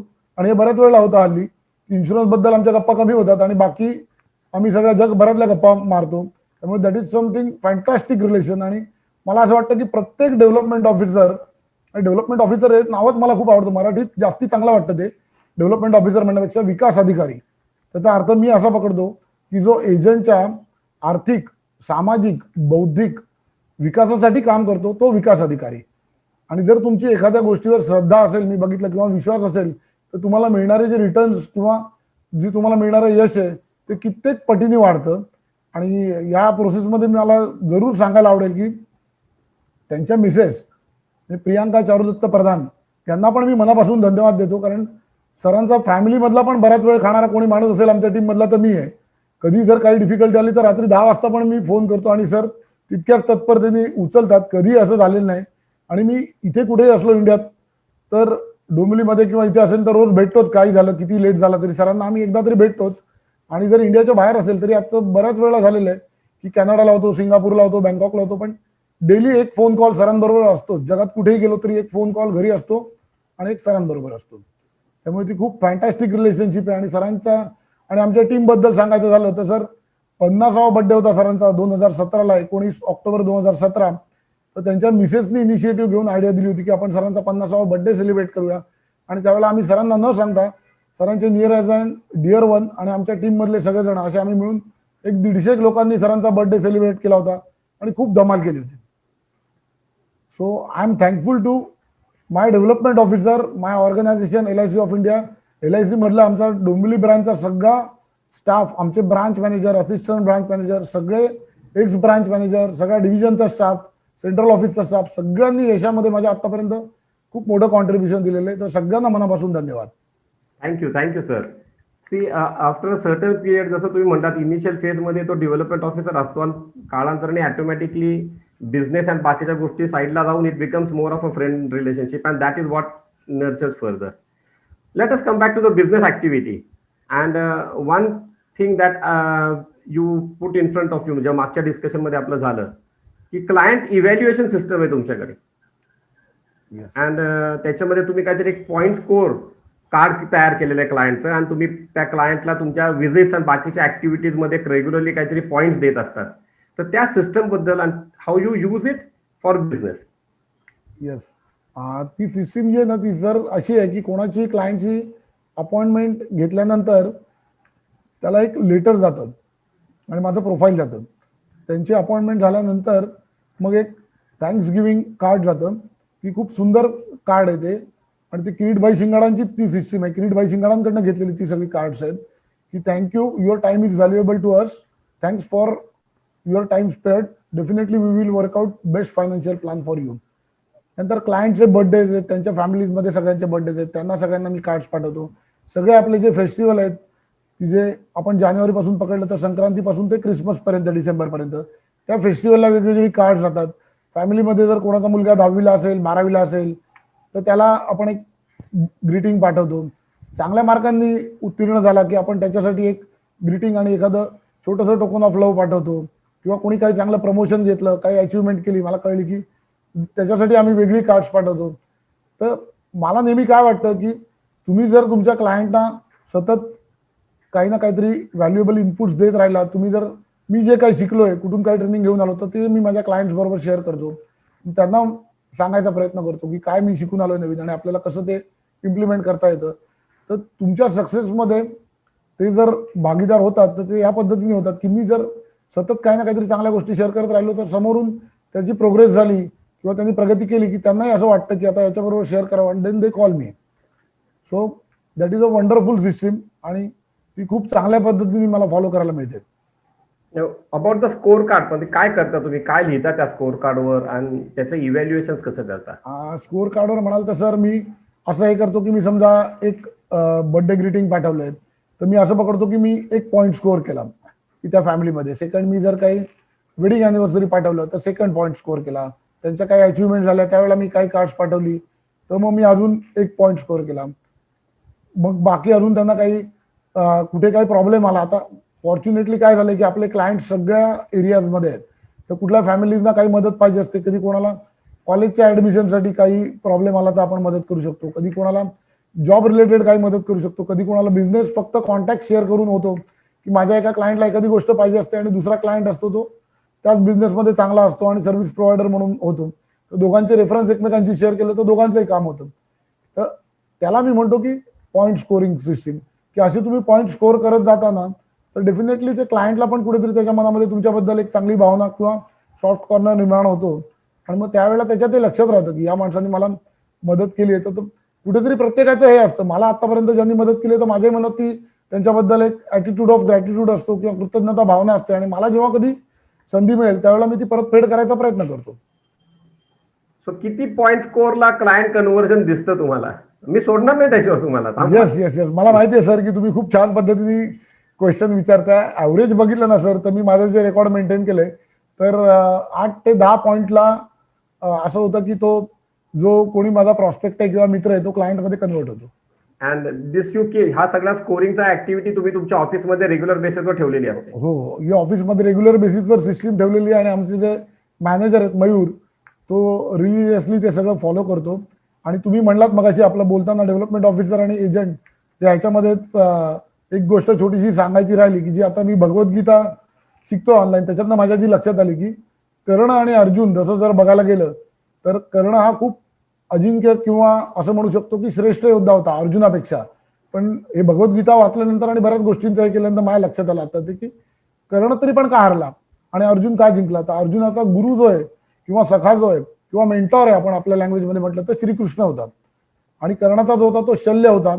शल्य म्हणजे संशय, की तो त्याच्या कानात सतत बोलत राहिला की तू कसं काय जिंकणार याच्याशी, तू जिंकणं इम्पॉसिबल आहे. त्यामुळे मला असं नेहमी वाटतं की डेव्हलपमेंट ऑफिसर हा एजंटच्या LIC एजन्सीच्या रथाचा सारथी आहे आणि तो जर तुमचा रथ ओढून नेत असेल तर तुम्हाला जे काय पाहिजे MDRT लेवल पाहिजे, COT पाहिजे, कॉर्पोरेट क्लब मेंबर पाहिजे, तुम्ही फक्त त्याच्यावर विश्वास ठेवून त्या रथात बसायचे आणि त्याच्या गायडन्सवर जर तुम्ही चाललात तर तुम्ही आयुष्यात सगळ्या गोष्टी अचीव्ह करू शकता. आणि ज्या वेळेला प्रॉब्लेम्स येतात त्यावेळेला मी बघितलंय की कधी काही सिस्टीममध्ये प्रॉब्लेम आला, कधी काही वाटलं फ्रस्ट्रेशन येतं, जाऊन मी डिस्कस करतो सरांबरोबर आणि काही ना काहीतरी सोल्युशन नक्की मिळतं. Thank you. Again we move with that topic only. तुमचं क्लायंट स्कोर कार्ड सिस्टमच्या थोडं पुढे जाऊन you have a good CRM system. तुमची कस्टमर रिलेशनशिप मॅनेजमेंटची सिस्टम फार चांगली आहे आणि तुमचा बराचसा बिझनेसचा बेस तो आहे. So you regularly send gifts, books and wishes to your clients. So how do you use this in business? कारण तुम्ही मला मागे बोलताना सांगितलं होतं की मी माझा तो क्लायंट नाहीये पण त्याला पण मी रेग्युलरली गिफ्ट वगैरे देत असतो. तर ह्याच्याबद्दल थोडं एलॅबरेट करा. काय होतं सर, मला असं नेहमी वाटतं की आपल्या संपर्कात आलेल्या व्यक्तीचा पण आपल्याबरोबर विकास झाला पाहिजे.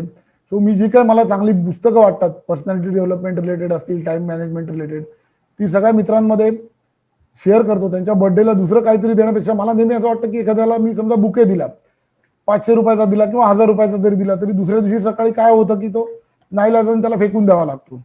त्याच्याऐवजी मी जर त्याला एखादं चांगलं पुस्तक दिलं तर ते पुस्तक त्यांनी जर सिन्सिअरली वाचलं आणि त्यातलं काही गोष्टी इम्प्लिमेंट करू शकला तर खूप तो माणूस पुढे जातो आणि तो लक्षात ठेवतो की अरे दिस वॉज व्हेरी गुड बुक. आणि मी बऱ्याच लोकांना मनासज्जन हे बुक मला असं वाटतं मी जवळजवळ आतापर्यंत 200 लोकांना तरी गिफ्ट केलेलं आहे आणि खूप लोकांचे मला पॉझिटिव्ह फीडबॅक आले आणि त्याच्यामुळे माझी श्रद्धा पण त्याच्यावरची दृढ होते की आपण जे करतोय ते बरोबर आहे. आणि या प्रोसेसमध्ये काय होतं बऱ्याच वेळेला तुम्ही म्हणलात तसं की काही जण क्लायंट नसतात, सगळेच जण तुमचे क्लायंट होऊ शकतात असंही नाहीये, पण बरेच जण असे आहेत की चांगले मित्र आहेत, चांगले इंडस्ट्रियलिस्ट आहेत, त्यांना पण मी ही सिस्टीम चालू केली आणि 4-5 वर्षानंतर असं झालं की तो करोडपती माणूस आहे लिटरली, पण खूप चांगला ह्युमन बिईंग आहे. आणि त्याला असं वाटलं की अरे गेली 4-5 वर्ष हा माणूस माझ्याकडे रेग्युलरली येतो, बसतो, गप्पा मारतो, चहा पितो, मी याला इन्शुरन्स नाही सांगतो आणि तरी काही हा बोलत नाही, काय नाही, तरी आमचं रिलेशन स्मूथ होते, चालू होते. मी परत कधी इन्शुरन्स विषय काढला नाही. शेवटी एक दिवस असं झालं की त्यांनाच असं वाटलं की नाही अभय, अरे आता तू सांग मला, तुझ्याकडनं काहीतरी पॉलिसी घ्यायला पाहिजे. तर मी म्हटलं नाही सर, तुम्हाला जेव्हा असं वाटेल की बाबा नाही की खरंच आपण करायला पाहिजे इन्शुरन्स, त्यावेळेला आपण बसून मनापासून सगळं डिस्कशन करूया. ते म्हणे नाही नाही ते आपण करूच, पण मला असं वाटतं की आता तुझ्याकडनं एक पॉलिसी मला घ्यायला पाहिजे. आणि त्यावेळेला त्यांनी त्यांच्या फॅमिलीमधनं मला एक जी पॉलिसी दिली ही 2 लाख प्रीमियमची 25 लाखाची पॉलिसी झाली आणि ही केवळ या सिस्टीममुळे आणि या रिलेशनशिपमुळे झाली असं मला मनापासून वाटतं. Okay, let me share that experience again.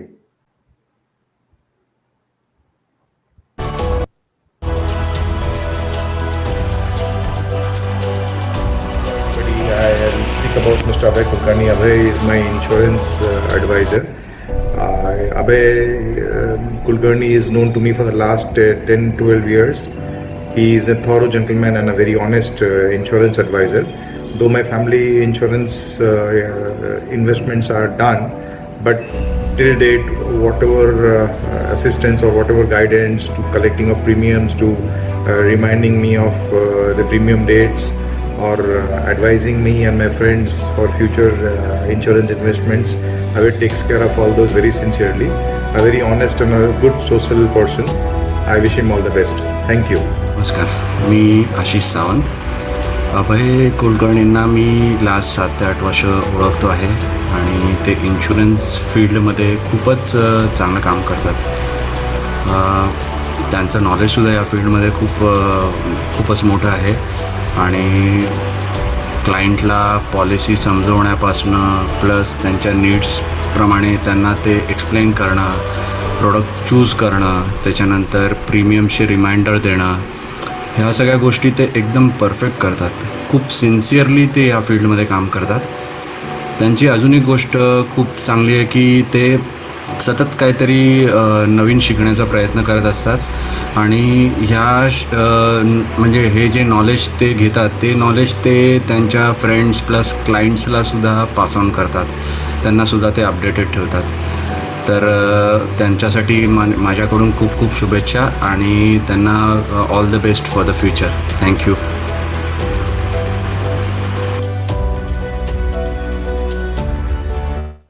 Thank you very much Raju. Yes, sir. बद्दल हे तुमच्या क्लायंटचे आम्ही काही फीडबॅक घेतले होते, म्हणलं एकदा तुम्हाला दाखवावं. Great videos. आशिष सावंत जो दुसरा आता माझा मित्र बोला माझ्याबद्दल, he is very good expert in computers आणि ऑफिसच्या ज्या काय आमच्या सगळ्या सिस्टीम्स आहेत, कॉम्प्युटर्स, प्रिंटर्स, एकदम फर्स्ट क्लास आणि ॲक्युरेट सर्व्हिस देण्याबद्दल Ashish Sawant is well known in Dombivli. See again हे तुमचं ग्राउंडेडनेस आहे. तुमच्या मीटिंग मध्ये तुम्ही प्रमोशन दुसऱ्यांचंच करताय. नाही, he is really wonderful. This is something that makes you unique. One more thing that I wanted to ask you, किंवा I would like to share. जे काय आपण डिस्कशन करतो याच्यामध्ये एक कन्क्लुजन असं येते की आपल्याला सुद्धा आणि आपल्या क्लायंटला सुद्धा इन्शुरन्स इंडस्ट्रीची बेसिकच रिक्वायरमेंट फार गरजेची आहे. प्रॉपर टाइमली सर्व्हिस देणं, कमिटेड सर्व्हिस देणं, काही वेगळं रॉकेट सायन्स नाहीये. हे आपण व्यवस्थित करत राहिलो तर there is a very big business potential. Do you go with this? Yes, sir. Yeah. My next question, you have a very unique policy hand delivery system. Yes, sir. त्याच्याबद्दल सांगा, तुम्ही पॉलिसी कशी देता लोकांना नेऊन? Very good question sir. तुमचे questions एकदम interesting आहेत. तुम्हाला बिझनेस रिलेटेड पाहिजेत ना? येस, बिझनेस रिलेटेडच. पॉलिसीची सर सिस्टीम अशी आहे की मी बोलताना मगाशी सांगितलं की मी सगळ्या क्लायंट्सना ॲश्युरन्स देतो की तुम्ही माझ्याकडे पॉलिसी काढल्यानंतर तुम्हाला LIC ऑफिसमध्ये कधीच जायला लागणार नाही आणि तो मी फॉलो करतो. त्यांचा सगळा डेटा घेतो. ऑफिसमध्ये आमच्या सिस्टीम आहे त्याच्यात टाकतो आणि सगळ्या पॉलिसीज, म्हणजे as on today me 3000 policies माझ्या काढलेल्या आहेत ज्यात त्यांना सर्व्हिस देतो, प्लस 3000 पॉलिसी मी न काढलेल्या आहेत त्यांनाही मी सर्व्हिस देतोय. तर त्याच्यामुळे होतं काय की क्लायंटना पण फेथ येतो की बाबा हा माझं सगळं हँडल करतोय. तर त्यांना असं वाटतं की रेफरन्स द्यायच्या वेळेला पहिलं नाव त्यांच्यासमोर माझं येतं. आणि दुसरी गोष्ट की पॉलिसी FPR असू देत, पॉलिसी असू दे, सगळं हँड डिलिव्हरी ऑफिसमधनं जातं. आणि ते जाताना मी नेहमी विचार काय करतो की पॉलिसी देताना आपण जर बघितलं ना सर, तर आपण टीव्ही घेतला किंवा फ्रीज घेतला, कुठली मोठी गोष्ट केली तर आपण 4 लोकांना सांगतो. पॉलिसी घेतल्यानंतर कोणी असं सांगत नाही की मी अरे 25 लाखाची पॉलिसी घेतली किंवा 50 लाखाची, किंवा हॉलमध्ये तो लावू शकत नाही. मग ते कोरडेपणा वाटतो ते खूप, आपली जी पॉलिसी जी आहे ती देणं. तर मग मी त्याला एक इमोशनल अटॅचमेंट म्हणून एक थँक्स गिव्हिंग लेटर देतो, ॲप्रिसिएशन लेटर देतो क्लायंटला की dear so and so, I really appreciate you for taking this fantastic decision for your family's benefit.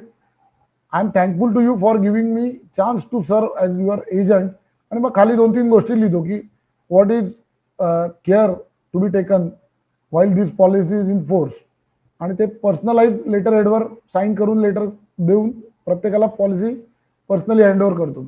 तर त्याच्यामुळे तो एक मला असं वाटतं की चांगला हे होतो की इमोशनल टच राहतो त्याच्यामध्ये.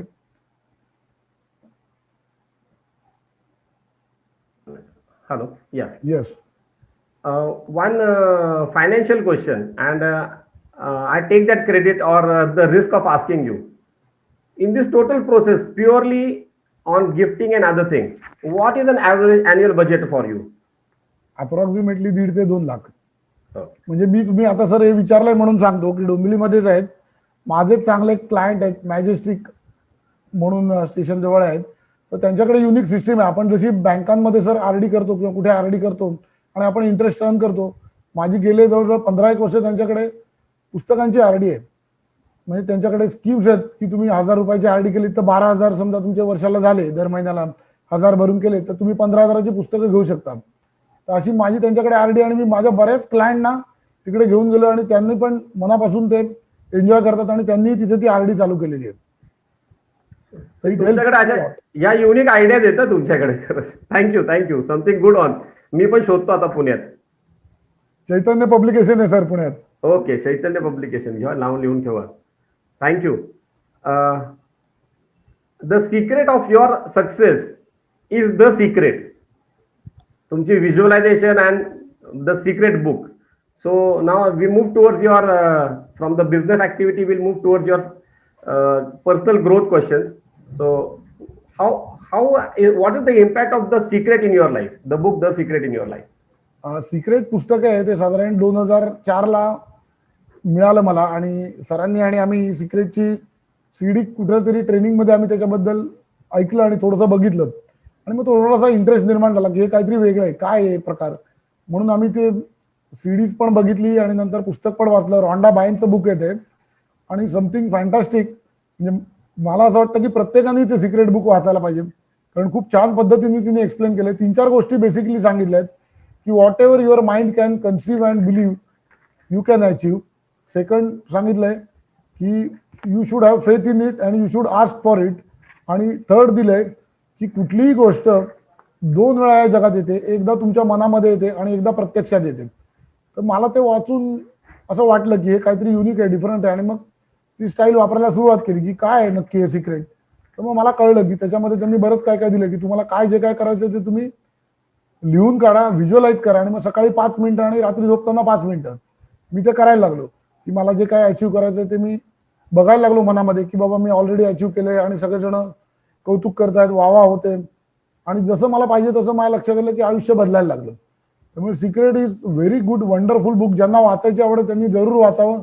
ज्यांना व्हिडिओज बघायची आवड त्यांनी युट्यूबवर सिक्रेट त्याचं टाईप केलं तर तुम्हाला बरेच व्हिडिओज मिळतील, आणि खूप मला वाटतं त्याचा बेनिफिट मला झालेला आहे. आणि त्याच्यातला एक महत्वाचा किस्सा सांगायचा सिक्रेटचा, तर आपण मग अशी बोललो बाम सरांबद्दल. तर भीष्मराज बाम सर इंटरनॅशनल लेवलचे ट्रेनर आणि पर्सनॅलिटी आहे. त्यांच्याबद्दल सांगायचं तर पोलीस महासंचालक पदावरून निवृत्त झालेली व्यक्ती आहे. सीबीआय मध्ये काम केलेलं आहे. क्रीडाशास्त्राचा अभ्यास केला, मानसशास्त्राचा अभ्यास केला त्यांनी, भगवद्गीता, ज्ञानेश्वरी सगळ्याचा अभ्यास केला. पांडुरंग शास्त्री आठवलेंच्या खूप जवळ होते ते, आणि त्यांनी त्याच्यानंतर जे पुस्तक लिहिलं ते मनासज्जना. ते एक सदर लिहायचे लोकसत्तेमध्ये, मनासज्जना नावाने लेख यायचा दर बुधवारी 7 वाजता माझ्याकडे न्यूजपेपर येतो. मी वाचून 7:15 खाली bpbam@gmail.com हा ईमेल आयडी होता. माझ्याकडे कॉन्टॅक्ट नंबर नव्हता सरांचा, आणि मला सरांना भेटायची खूप इच्छा होती, आणि मला हे सिक्रेट वाचल्यामुळे कळलं होतं की ते कसं अप्लाय करायचं. तर मी रोज दर बुधवारी ते 7:30 लिहून पाठवायचो की सर मला तुमच्या लेखातला हा मुद्दा आवडला आणि खूप छान वाटला, आणि नाही कळलं तर पाठवायचो की मला हा मुद्दा कळला नाही, कसं इम्प्लिमेंट करायचं काय, पण तरी तुम्ही खूप छान लिहिता, मला खूप आवडतं. आणि असं 2-3 महिने चाललं. ऑलमोस्ट 3 महिन्यानंतर असं झालं की एक दिवशी मी 7:30 मेल पाठवला आणि 7:40 माझा फोन वाजला. फोन उचलला मी, आणि हॅलो अभय कुलकर्णी बोलतायत. मी म्हटलं येस. ते बोलले मी बाम बोलतोय. मी जागेवरच उडालो. म्हटलं भीष्मराज बाम सर बोलतायत? तर म्हणे हो भीष्मराज बाम बोलतोय. म्हणे मला तुम्हाला एक प्रश्न विचारायचा. म्हटलं बोला ना सर. तुम्ही कुठल्या खेळामध्ये आहात? कारण मी माझ्या सेक्रेटरीला सांगून माझ्याकडे जेवढे खेळाडू माझ्याकडे ट्रेनिंग घेऊन गेलेत सगळी नावं लिस्ट चेक केली. माझ्या कॉन्टॅक्ट्समध्ये, माझ्या डायरीमध्ये, माझ्या मोबाईलमध्ये सगळीकडे चेक केलं. मला कुठेच असं आठवलं नाही की अभय कुलकर्णी नावाच्या कुठल्या खेळाडूला मी ट्रेन केलंय. तर तुम्ही दर बुधवारी मला हे पाठवता. मला शेवटी उत्सुकता लागली की बाबा हा कोण खेळाडू ज्याला मी ट्रेन केलं आणि मला आठवत नाही. तर म्हणून मी तुम्हाला कॉल केलाय. तर मी म्हटलं थँक्यू व्हेरी मच सर. मी कुठल्याही खेळासाठी तुमच्याकडनं मार्गदर्शन घेतलेलं नाही, पण मी इन्शुरन्स एजंट आहे. मी इंटरनॅशनल लेवलला $1 मिलियन राऊंड टेबल म्हणून अचिव्हमेंट करतो. पण मला येऊन तुम्हाला भेटायचं आहे, आणि तुम्ही जे ते लेख लिहितात त्यातली काही तत्व मला कळत नाहीत, तर मला ती डिस्कस करायची तुमच्याबरोबर, तर 15-20 मिनिटं वेळ मिळू शकेल का? आणि सर एवढे ग्रेट होते की त्या दिवशी शुक्रवार होता, आम्ही बोललो त्या दिवशी, आणि सरांनी मला सांगितलं की आता असं झालंय की पाठीचं दुखणं माझं जरा थोडंसं वाढलंय, तर मला डॉक्टरांनी सांगितलं 8 दिवस कंपल्सरी घरी झोपून राहायचं, तुमचं हे ट्रेनिंग बिनिंग सगळं आता बंद करा 8 दिवस, आणि त्यामुळे मी आता आजपासून 8 दिवस घरीच आहे, झोपून आराम करणार आहे, तर या तुम्ही. म्हणून तुम्ही कुठे राहता? तर मी सांगितलं मी डोंबिवलीला राहतो. मी नाशिकला राहतो. म्हटलं हो सर, मला माहिती आहे तुम्ही नाशिकला राहता, मग तुम्ही तेवढ्यासाठी येणार? म्हटलं सर तुमची जर भेट होणार असेल तर मी कुठेही यायला तयार आहे जगात. म्हणे नाही नाही, तुम्हाला एवढा इंटरेस्ट असेल तर तुम्ही या. आणि माझी सोमवारी सुट्टी असते, तर मी त्यांना सांगितलं की सर सोमवारी आलं तर चालेल का? तर म्हणे हो या, 15-20 मिनिटं आपण डिस्कस करू, काहीच प्रॉब्लेम नाही. मी खूप खुश झालो. माझा मित्र जो आहे माझ्याबरोबर वैभव जोशी, त्यालाही सांगितलं की दिस इज गोल्डन ऑपॉर्च्युनिटी वैभव, तू पण चल माझ्याबरोबर, आपण गेलं पाहिजे. तो मला म्हणत होता की सर काय म्हणतील, म्हटलं काही नाही म्हणणार, ही इज अ ग्रेट पर्सनॅलिटी. आम्ही गेलो आणि सरांना भेटलो आणि 15-20 मिनिटं पहिले असंच हाय हॅलो आणि सगळी इंटरॅक्शन झाली, आणि त्याच्यानंतर त्यांना कळलं की ते मनासज्जन मी पुस्तक तोपर्यंत 20 ते 25 वेळा वाचलेलं होतं, आणि मी माझे डाऊट सगळे डोक्यात ठेवलेले होते. मी त्यांना विचारत गेलो की संवेग म्हणजे काय, न्यास म्हणजे काय, सर्कल ऑफ एक्सलन्स म्हणजे काय, कारण मी योगा करत नाही, त्यामुळे म्हटलं मला सर योगा आणि अध्यात्मात मी थोडा कच्चा आहे, त्यामुळे मला म्हटलं हे कळत नाहीये, तर तुम्ही एक्सप्लेन करा. आणि जसं डिस्कशन आमचं रंगत गेलं, 1.5 तास सरांनी आम्हाला गायडन्स दिला दोघांना, आणि आम्ही त्यांच्या बेडरूममध्ये बसून शांत चित्ताने ऐकत होतो. आणि सर बिलियर्ड्स खूप छान खेळायचे, नंतर स्नूकर चांगला खेळायचे, रायफल शूटिंगमध्ये सर एक्सपर्ट होते, बॉक्सिंग त्यांनी केलेलं आहे. त्यांनी सांगितलं मी सचिन तेंडुलकरला गायडन्स दिलाय, राहुल द्रविडला दिलाय, मेरी कोमला दिलाय, अशोक पंडित नेमबाज गाजलेला, त्यांनी सरांकडनं ट्रेनिंग घेतलेले, अनेक आंतरराष्ट्रीय दर्जाचे खेळाडू, अंजली भागवत ती सरांची मानसकन्या, आणि तिने राष्ट्रीय आणि आंतरराष्ट्रीय स्तरावर 55 गोल्ड मेडल मिळवलेली आहेत. आणि अशा माणसाला मी भेटलो, आणि मी एकाच शब्दात त्यांचं वर्णन करू शकतो की ऋषितुल्य व्यक्तिमत्व. मी एवढा शांत, समाधानी, तृप्त चेहरा माझ्या आयुष्यात एवढ्या लोकांना भेटलो, पण 2च जणांचे बघितले, एक डॉक्टर विनायक नागेश श्रीखंडे सर आणि दुसरे भीष्मराज बाम सर. एकदम तृप्त समाधानी चेहरे, आणि त्याच्यावरनं कळतं की त्यांनी जीवन काय क्वालिटीचं जगलेले आहेत.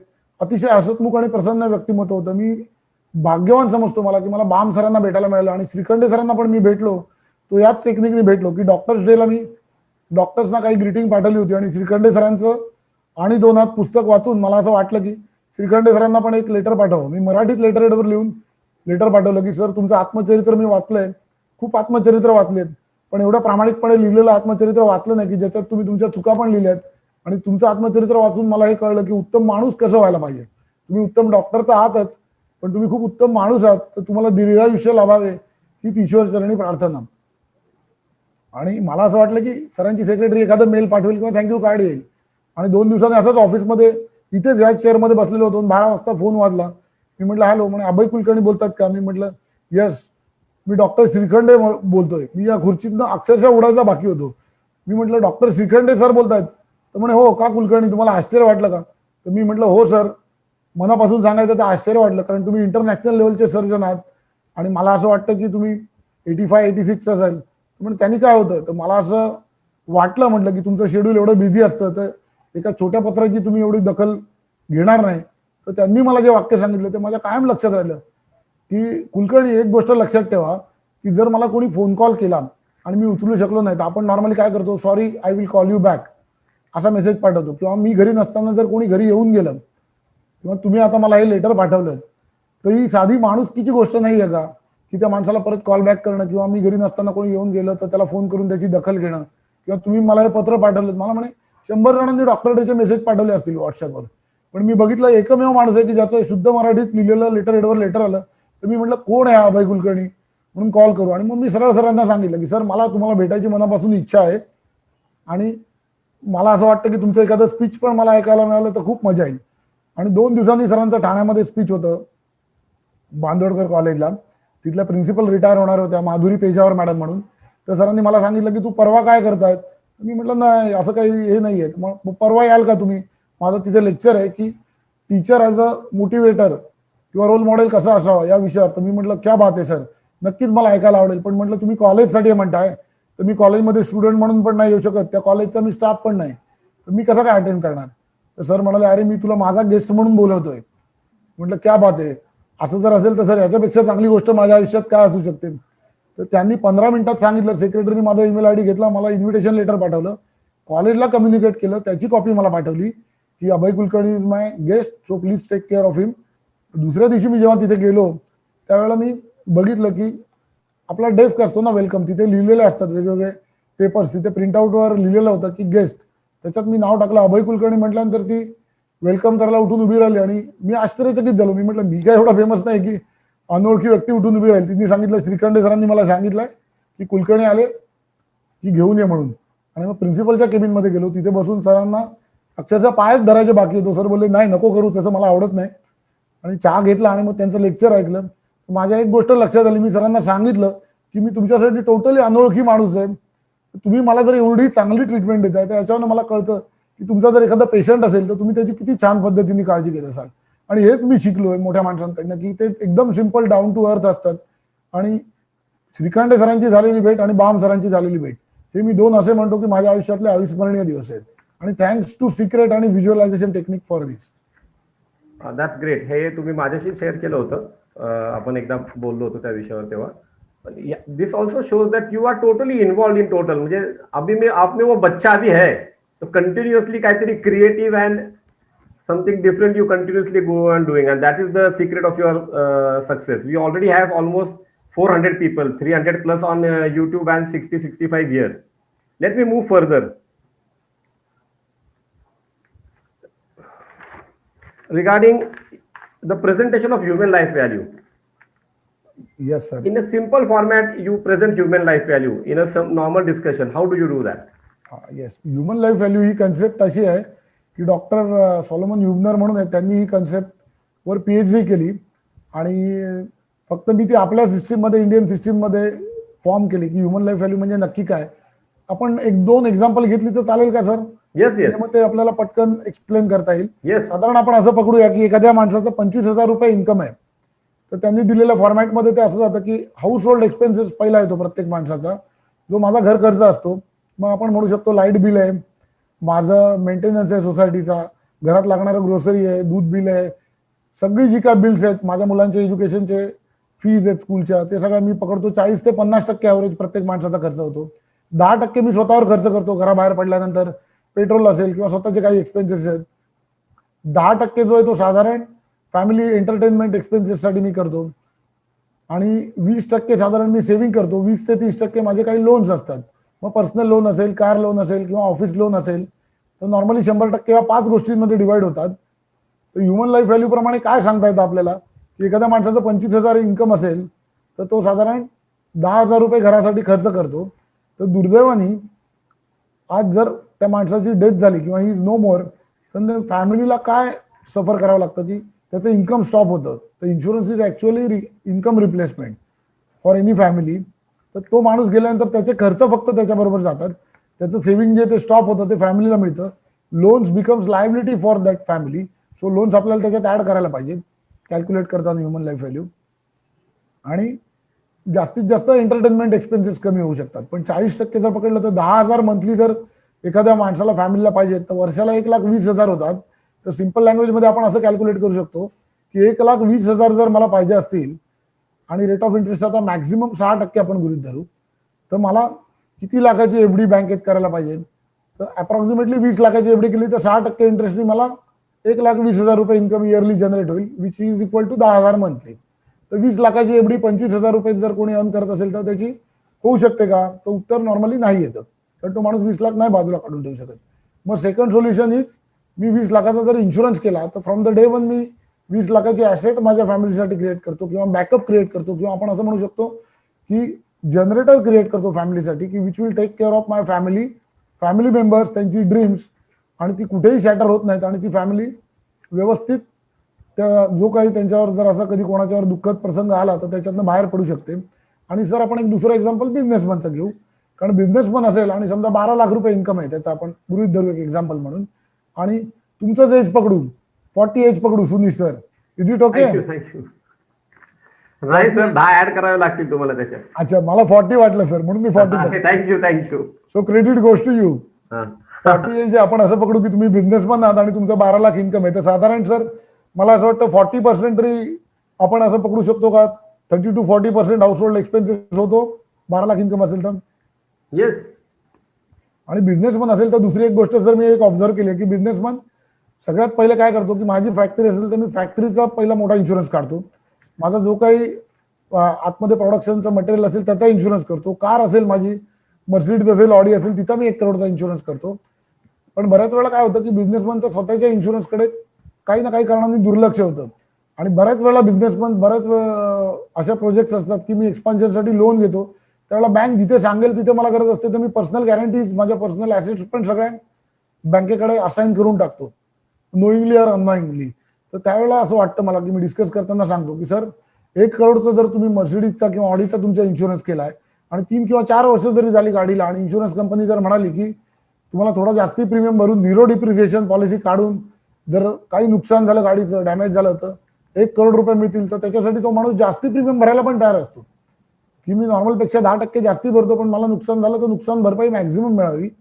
मग मी तोच पॉईंट त्यांना शेअर करतो की सर 2 गोष्टी आहेत की इथे 2 रिस्क आहेत की एक तर डाईंग टू अर्ली आणि दुसरं living too long as on today. की पूर्वी लोक 60 वर्षाचे असताना रिटायर व्हायचे, आता साधारण 50-55लाच होतात आणि 75 पर्यंत ॲव्हरेज पर्सन सर्वाईव्ह होतो.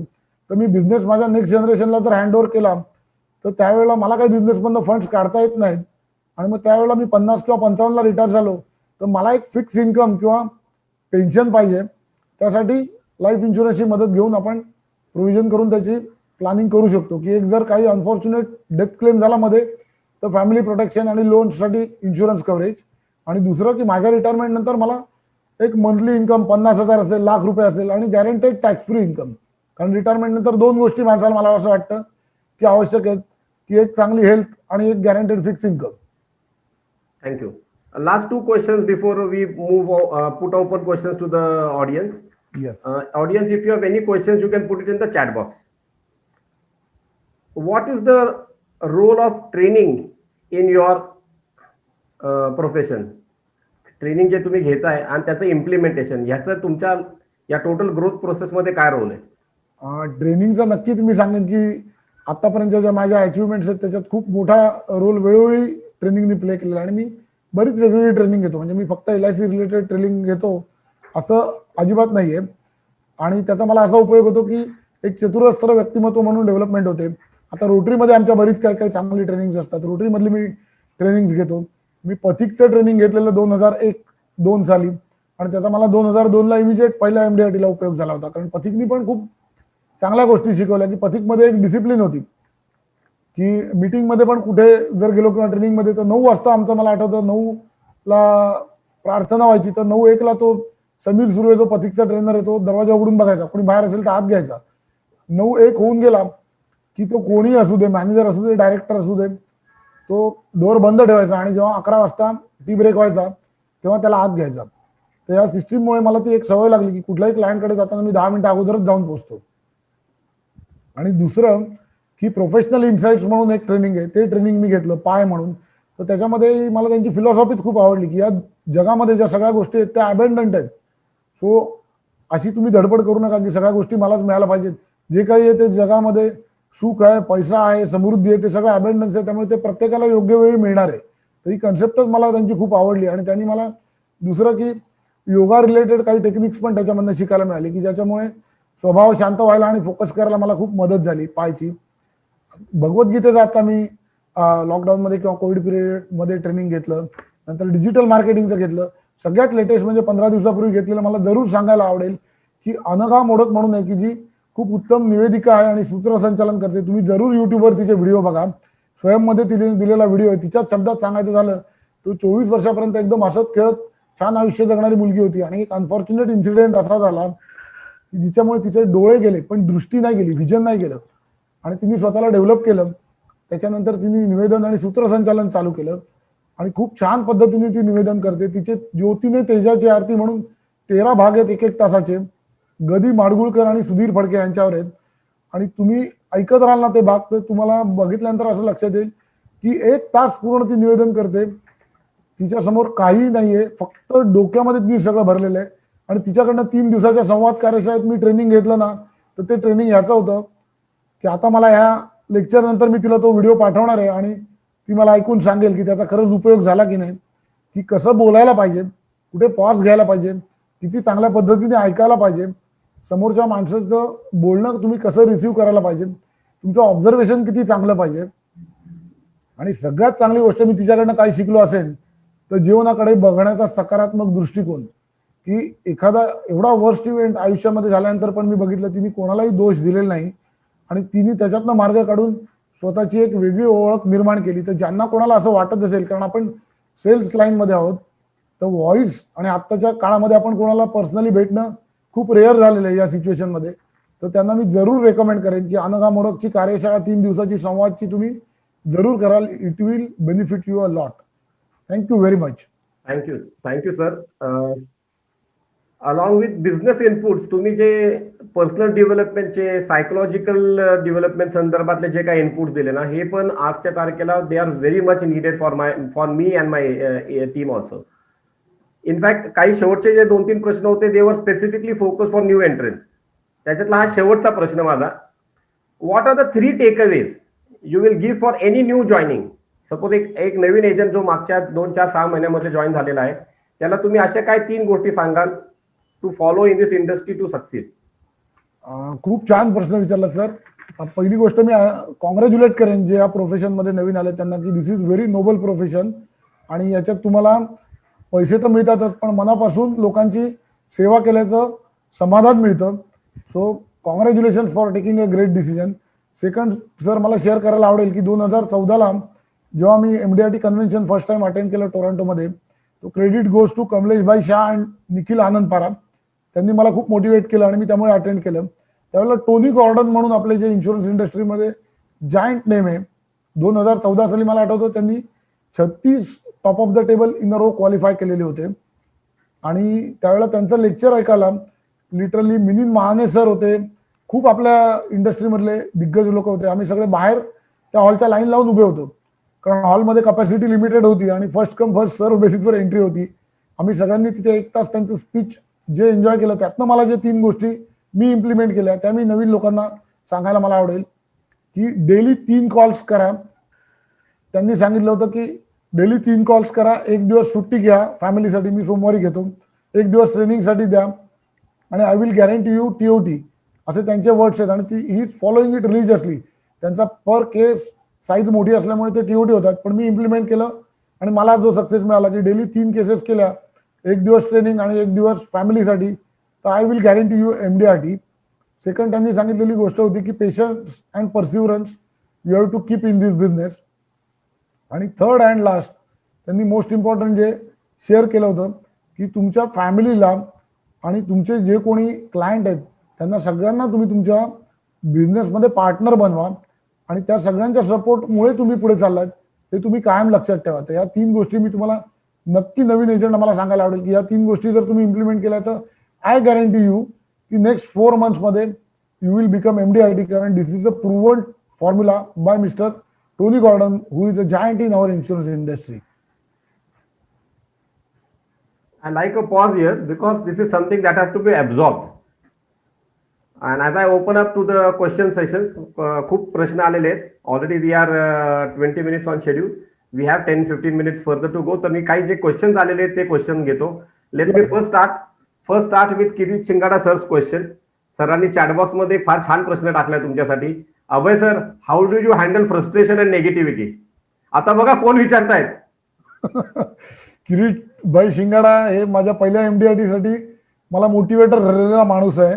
हा ते सांगतो, कारण त्यांना आदल्या दिवशी नंतर आमचं लेक्चर झाल्यानंतर डिस्कशन झालं तेव्हा मला कळलं की आदल्या दिवशी त्यांना साधारण 2.5-3 ताप होता आणि त्यांचं एकट्याचं दुसऱ्या दिवशी आचार्य मंदिरला स्पीच होतं. ते आले आणि त्यांनी ज्या पद्धतीने 2 तास स्पीच दिलं ते बघून माझा पूर्ण ॲटिट्यूड बदलला. की आपण जे म्हणतो की फ्रस्ट्रेशन येतं, मलाही तेव्हा आलं होतं की 1 करोडची केस कॅन्सल झाली, 4 लाख प्रीमियम गेला आणि that definitely can disturb any agent. तर त्याच्यावर मी ओव्हरकम केलं होतं. तर फ्रस्ट्रेशन आणि नैराश्यावर ओव्हरकम करण्यासाठी मला असं वाटतं 2 गोष्टी मला नेहमी उपयोगी पडतात. एक तर ज्या कारणामुळे फ्रस्ट्रेशन आलं ते मी डिस्कस करतो, फॅमिलीमध्ये डिस्कस करतो, डेव्हलपमेंट ऑफिसर बरोबर डिस्कशन करतो, तर तुम्हाला कुठेतरी ते फ्री वाटतं. तुम्ही शेअर केल्याबद्दल समोरचा माणूस चांगल्या पद्धतीने ते काहीतरी सोल्युशन देऊ शकतो. आणि दुसरं खूप चांगले मोटिवेशनल व्हिडिओज बघतो, पुस्तकं वाचतो, की त्याच्यातनं असं कळतं की अरे माझं दुःख तर काहीच नाहीये किंवा माझा प्रॉब्लेम खूप छोटा आहे. लोकांनी एवढे प्रॉब्लेम्स आयुष्यात फेस केलेत आणि ते त्याच्यातनं उसळून वर आलेत. आता जसं मी अनघा मोडकचं एक्झाम्पल सांगितलं, तिने खूप मोठा प्रॉब्लेम आयुष्यात फेस केला, की आयुष्य एका घटनेने तिचं बदललं, पण त्याच्यातनं ती उसळून ज्या पद्धतीने उभी राहिली आहे ना, हॅट्स ऑफ टू दॅट. आणि ते बघून असं वाटतं की आपले प्रॉब्लेम काहीच नाही, क्षुल्लक आहेत, म्हणजे ही छोटीशी अडचण आहे असं वाटतं. आपण उगाच त्याचा मोठा इश्यू करतो आणि तसं बघायला लागलं तर मला असं वाटतं की ते प्रॉब्लेम निघून जातात.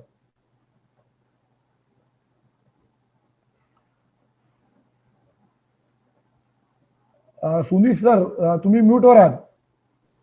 To add here, Abhay sir is my motivator. दररोज सकाळी एक फार सुंदर व्हिडिओ किंवा एक छोटं ऑडिओ अभय सरांकडनं सकाळी 7 वाजता मला पोहोचलेलं असतं. आणि मी सर माझ्या वॉकमध्ये तो बाय डिफॉल्ट तो 15-20 मिनिटाचा तुमचा ऑडिओ डेली ऐकतो. And whatever I am also passing forward to my team. बरेचसे ऑडिओज आणि व्हिडिओज तुमच्याकडनं आलेले असतात. Thank you for that. Yes, thank you sir. Okay, my next question. If you are working in the HNI sector, how do you specifically work in that sector? How do you specifically approach that sector? खूप चांगला question आहे. HNI सेक्टरमध्ये बऱ्याच वेळेला काय होतं sir, मी बघितलं की डायरेक्ट आपण जर गेलो किंवा कोल्ड कॉलिंग केलं तर तेवढं फ्रुटफुल होत नाही. तर HNI सेक्टरमध्ये 2 पद्धतीने काम करायला लागतं. एक तर त्याचं क्लोज कोणी फ्रेंड्स असेल, नियर अँड डिअर वन्स असेल, तो तुमचा जर क्लायंट असेल तर तुम्हाला इझी एंट्री मिळते. कारण HNIला पटकन कोणाला अननोन माणसाला ते एंटरटेन करत नाहीत, पण जर नोन ट्रस्टेड सोर्स असेल तर ते खूप चांगल्या पद्धतीने रिसीव्ह करतात.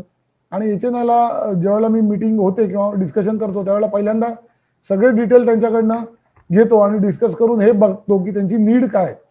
आम्ही फाइंड आउट करायचा प्रयत्न करतो पहिल्या मीटिंगमध्ये की नक्की त्याला काय पाहिजे किंवा त्यांना काय पाहिजे, इन्शुरन्स पॉलिसीकडनं काय एक्सपेक्टेशन्स आहेत, त्यांच्या लाईफकडनं काय एक्सपेक्टेशन्स आहेत, त्यांची ड्रीम्स काय आहेत.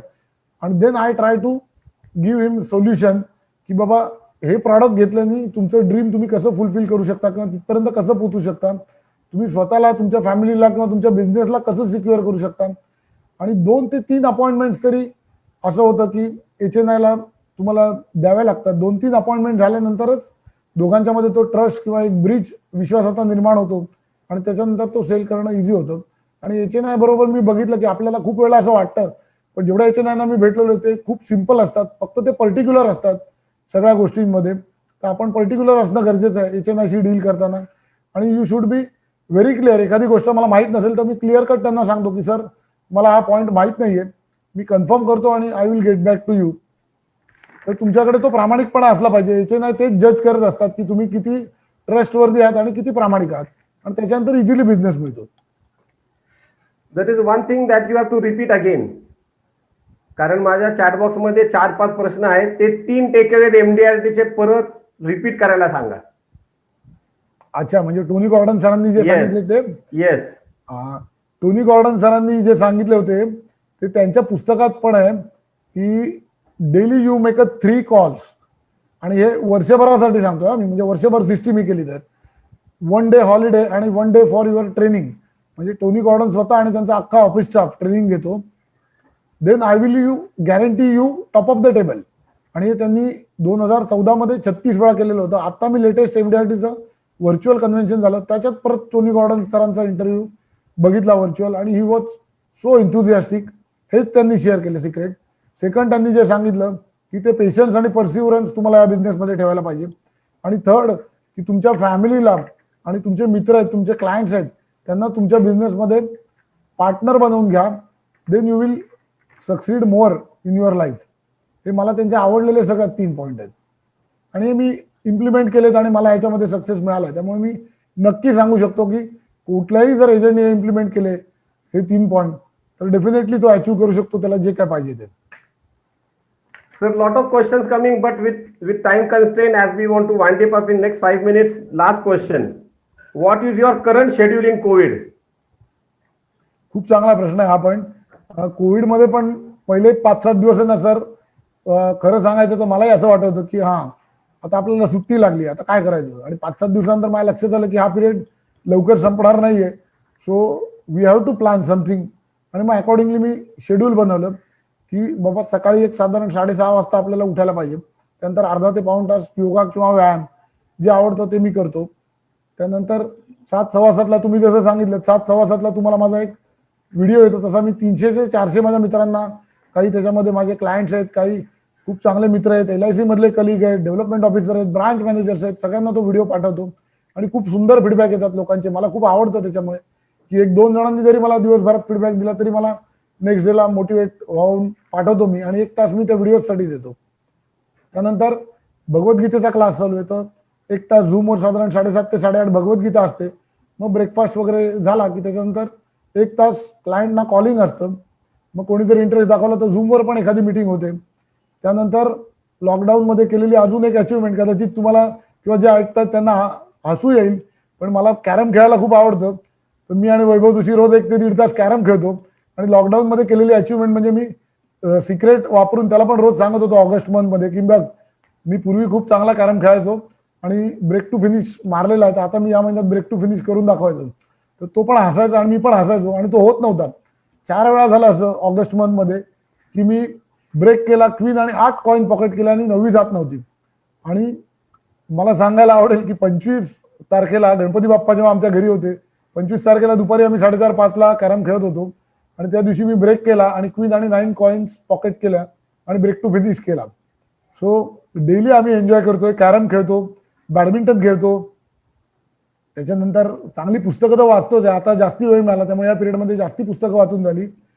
ट्रेनिंग्स घेतोय वेगवेगळी जी चांगली आहेत ती, आणि बरेचसे ट्रेनर्स मोटिवेटर्स मला असं बघायला मिळालं की रोटरीमध्ये पण जे आहेत की इंटरनॅशनल पर्सनॅलिटीज आहेत त्या आम्ही ऐकायला मिळतात झूममुळे, जे अदरवाईज शक्य नव्हतं. मध्ये आम्ही रोटरीमध्ये जे ट्रेनिंग घेतलं, डी ॲडिक्शनचं एक ट्रेनिंग होतं, त्यात कपिल देवला बघायला मिळालं. Kapil Dev was guest speaker.